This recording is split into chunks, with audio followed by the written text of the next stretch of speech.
तो हेलो प्यारे मित्रों, आप सब कैसे हो। आई होप आप सब बहुत ही अच्छे होंगे और स्वस्थ होंगे बिल्कुल ही। आज के वीडियो में हम बात करने वाले हैं दोस्तों,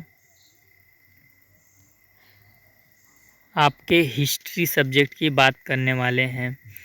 ये जो क्लास है ये आपके बीएड थर्ड सेमेस्टर की क्लास है। बीएड थर्ड सेमेस्टर की क्लास है और हिस्ट्री की आज ये पहली क्लास है। आप बताइएगा कि ये क्लास आपको कैसी लगी।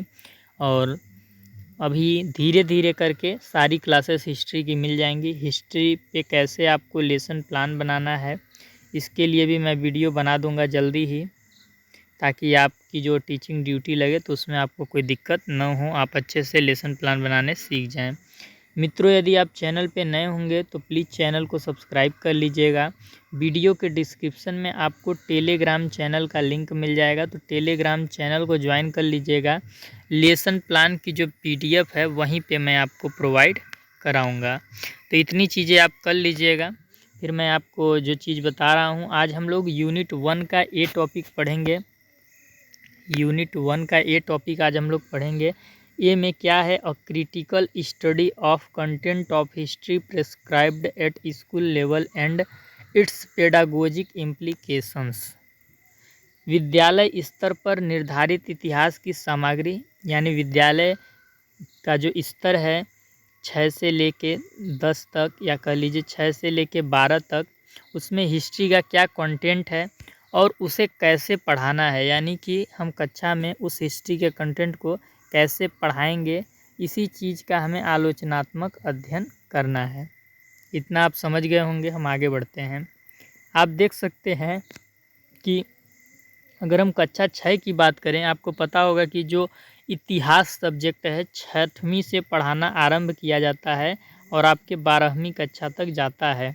इसके आगे फिर आपके उच्च स्तर के बीए और एमए वगैरह होती है। तो हम यहाँ पे जो बात करेंगे 6 से 10 पे मेन फोकस करेंगे और 11-12 पे भी हम थोड़ा सा नज़र डालेंगे। तो जो कक्षा 6 का सिलेबस है, यानी कि कंटेंट है विद्यालय स्तर पर, वो आप देख सकते हैं। इस स्तर पर प्राचीन इतिहास के अंतर्गत आरंभिक मानव से लेकर दक्षिण भारत तक की अध्ययन सामग्री रखी गई है। आरंभिक मानव कि मतलब जो शुरुआत का मानव था वो किस प्रकार से जीवन यापन करता था, इस चीज़ से क्या किया गया है, इतिहास का शुरुआत किया गया है आरंभिक मानव से। आरंभिक मानव मतलब कि अपना जीवन यापन कैसे खाता था, कैसे फूड गैदरिंग करता था, कैसे जंगलों में भटका फिरता था, कैसे औजार बनाता था, ये सब चीज़ों से। यानी कि आप समझ सकते हैं ऐसे कि पूरा पाषाण काल से आपको इतिहास का शुरुआत किया गया है। पूरा पाषाण काल, या जिसे हम क्या कहते हैं, प्रागैतिहासिक काल। प्रागैतिहासिक काल, यहाँ से आपकी हिस्ट्री का स्टार्टिंग हुआ है कक्षा 6वीं से। और कहाँ तक ले गया गया है कक्षा 6 में, दक्षिण भारत तक रखा गया है। आप देख सकते हैं इसमें क्या क्या चैप्टर हैं। कैसे पता करें कब क्या हुआ था, यानी अतीत के बारे में, मानव कैसे रहता था, कैसे जीता था। पाषाण काल, आखेटक संग्राहक एवं उत्पादक मानव।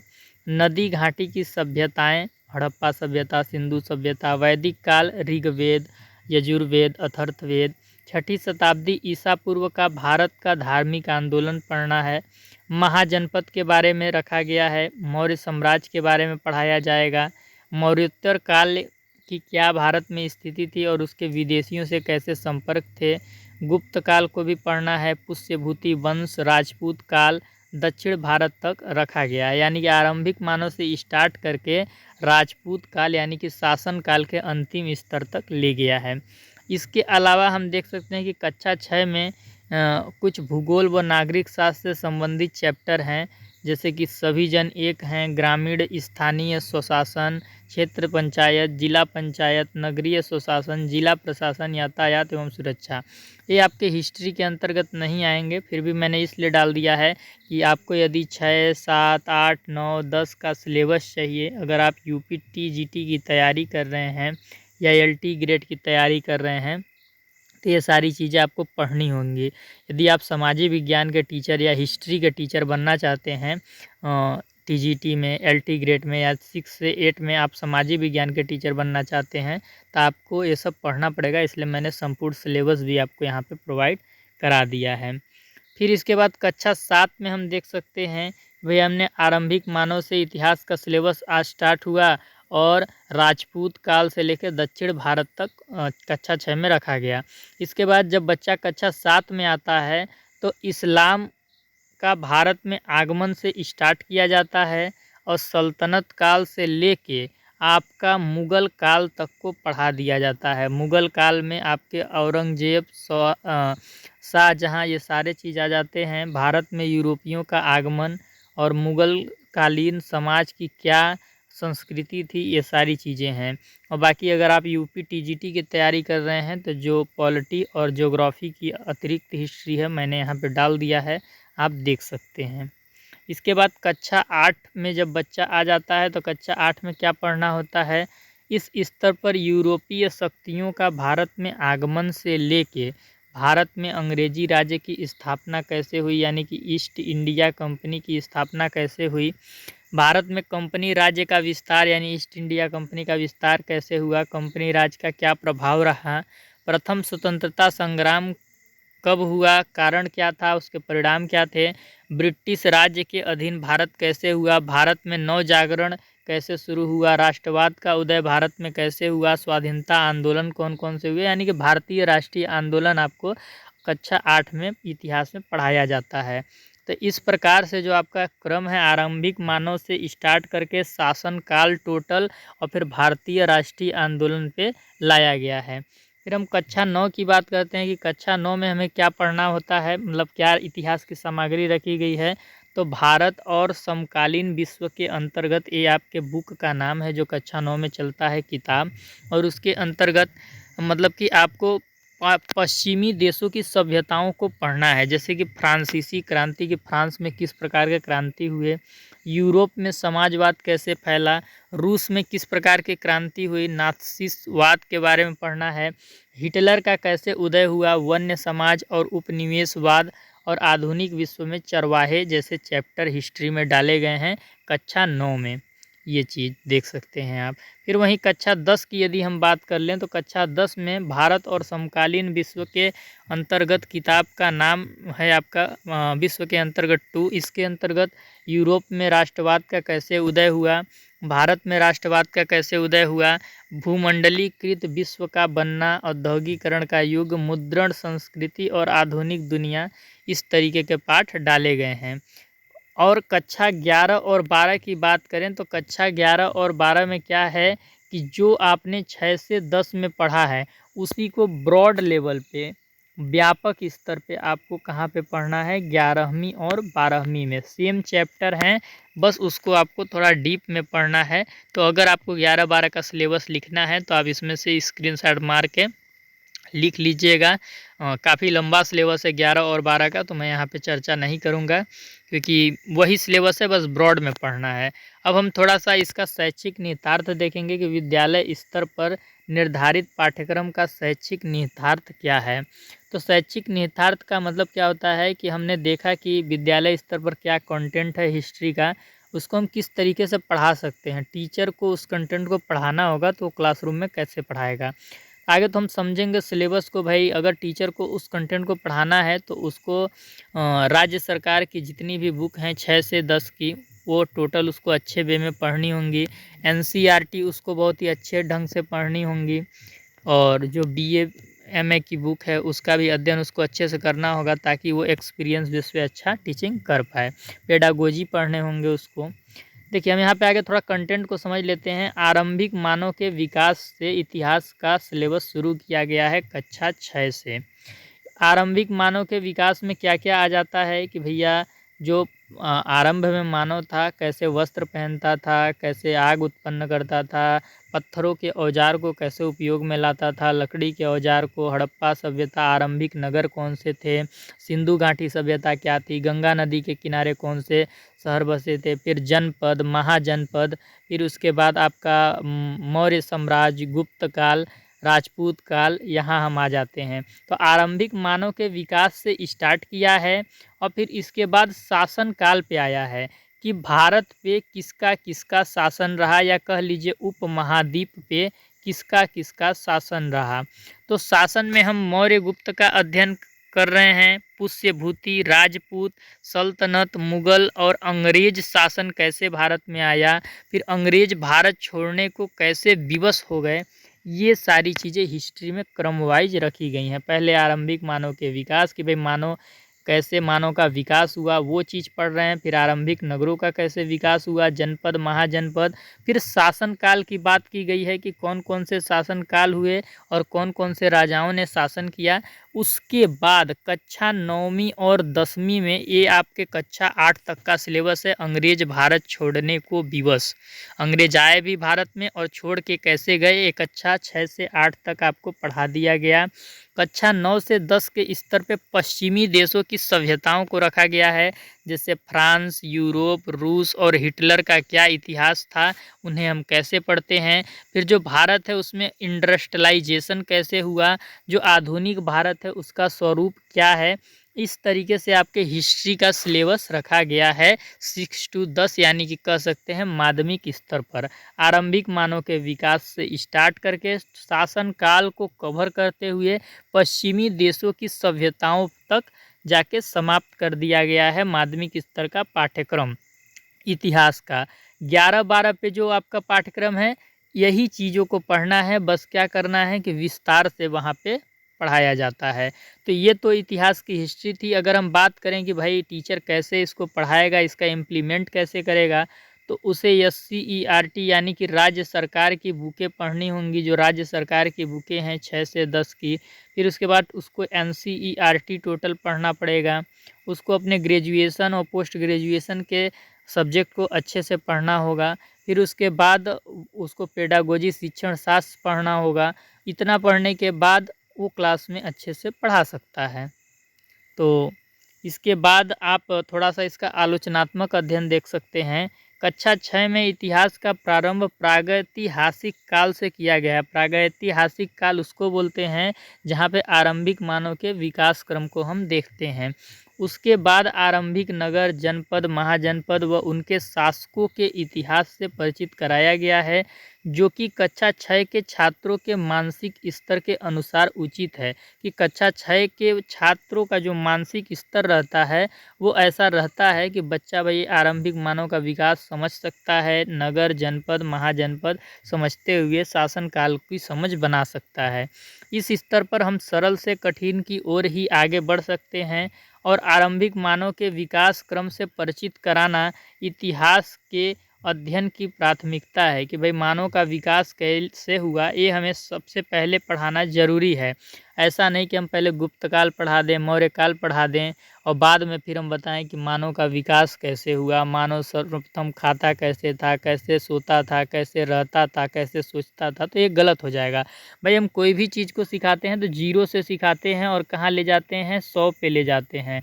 तो उस प्रकार जीरो क्या है कि भाई मानव आया कैसे धरती पे, उसका विकास कैसे हुआ और फिर उसके बाद कैसे नगर बसे, नगर के बाद जनपद बसे, महाजनपद बसे, फिर शासन काल हुआ और फिर इसके बाद कई शासक आए, फिर उसके बाद अंग्रेज आए, फिर अंग्रेज भारत छोड़ने के लिए विवश भी हुए। तो ये जो क्रम है सही है मेरे ख्याल से।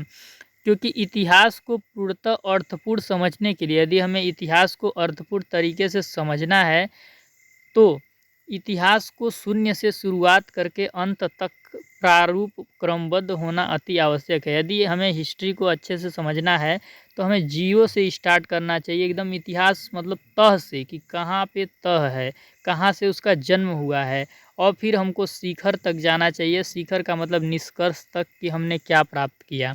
उदाहरण के तौर पे यदि हम तर्क करें, लॉजिक करें कि हमें भारतीय राष्ट्रीय आंदोलन का इतिहास समझना है, कि हमें भारतीय राष्ट्रीय आंदोलन का इतिहास समझना है, तो हमें सर्वप्रथम क्या समझना होगा, अंग्रेज़ों के आगमन होने की स्थिति समझना होगा कि अंग्रेज कैसे भारत में प्रवेश किए, और फिर अंग्रेज़ों के भारत छोड़ने के क्रमिक कालक्रम को प्राथमिकता में रखना होगा। कि भाई अंग्रेज आगमन कैसे हुए और उसका अंत हम कहाँ पे करेंगे इतिहास का, कि अंग्रेज भारत को छोड़े कैसे। अगर हम अंग्रेज भारत को छोड़े कैसे पहले पढ़ लें और बाद में पढ़ें कि अंग्रेज भारत में आए कैसे, तो अच्छा रहेगा क्या। ये जो क्रम है गड़बड़ा जाएगा। पहले हमें ये पढ़ना होगा कि अंग्रेज भारत में आए कैसे, और फिर बाद में हम ये पढ़ेंगे कि अंग्रेज भारत को छोड़ने के लिए विवश कैसे हो गए। तब हम इतिहास को अच्छे से समझ सकते हैं। तो यही पैटर्न हमारे राज्य सरकार के मतलब उत्तर प्रदेश के किताबों में रखा गया है कि पहले आरंभिक मानव का विकास रखा गया है और उसके बाद सारी चीज़ें रखी गई है कि भाई पहले मानव हम समझ जाएं कि कैसे धरती पे आया, कैसे उसने जीवन यापन करना शुरू किया, और फिर सारी ETC सारी जितनी भी चीज़ें थी कि भाई शासन काल, आरंभिक नगर, जनपद, महाजनपद, ये सब आए। तो इस आधार पर हम कह सकते हैं कि NCERT व राज्य सरकार द्वारा जो पाठ्यक्रम निर्धारित किया गया है उसमें आरंभिक मानव के विकास से शासन काल, भारतीय राष्ट्रीय आंदोलन, आधुनिक भारत, पश्चिमी देशों से परिचित कराने का जो अध्ययन क्रम है, जो अध्ययन क्रम राज्य सरकार और NCERT ने अपनाया है, वो क्या है, उसमें जो अध्ययन क्रम है उपयुक्त प्रतीत होता है कि मतलब सही है, अच्छा क्रम अपनाया गया है कि भाई जीरो से स्टार्ट कर रहे हैं और शिखर तक ले जा रहे हैं। जैसे छात्र की क्षमता भाई पहले कम थी तो हम जीरो से स्टार्ट कर रहे हैं, उसकी छात्र की क्षमता धीरे धीरे फिर बढ़ने लगी तो उसको हम शिखर तक ले जाने लगे, ब्रॉड में उसको अध्ययन कराने लगे।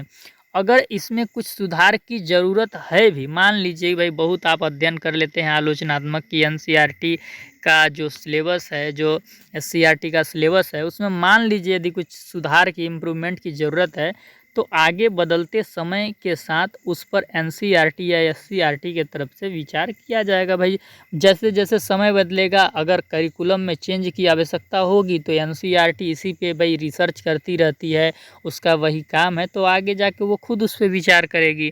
बाकी हमें तो सही लगता है कि भाई उसका जो क्रम है वो कहीं उचित है।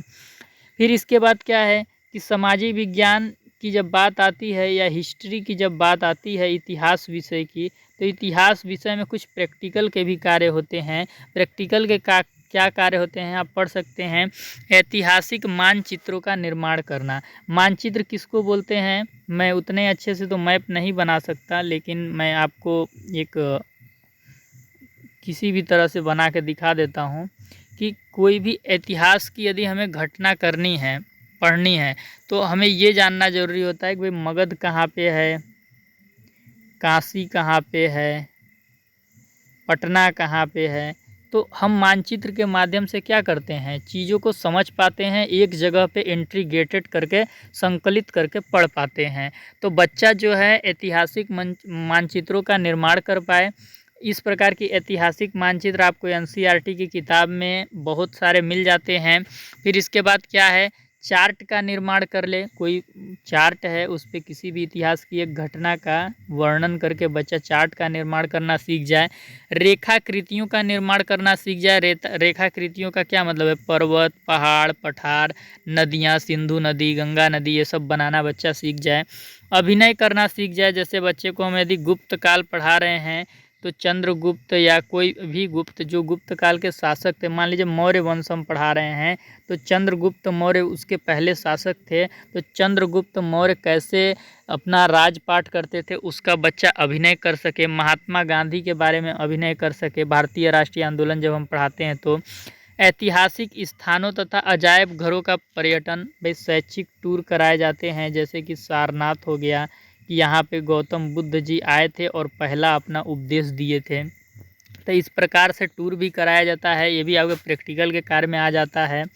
ऐतिहासिक मॉडलों का निर्माण करना कि इतिहास के जो मॉडल हैं, हम बोल देंगे बच्चे को ताजमहल बना के बेटा दिखा दो, कुतुब मीनार बेटा बना के दिखा दो।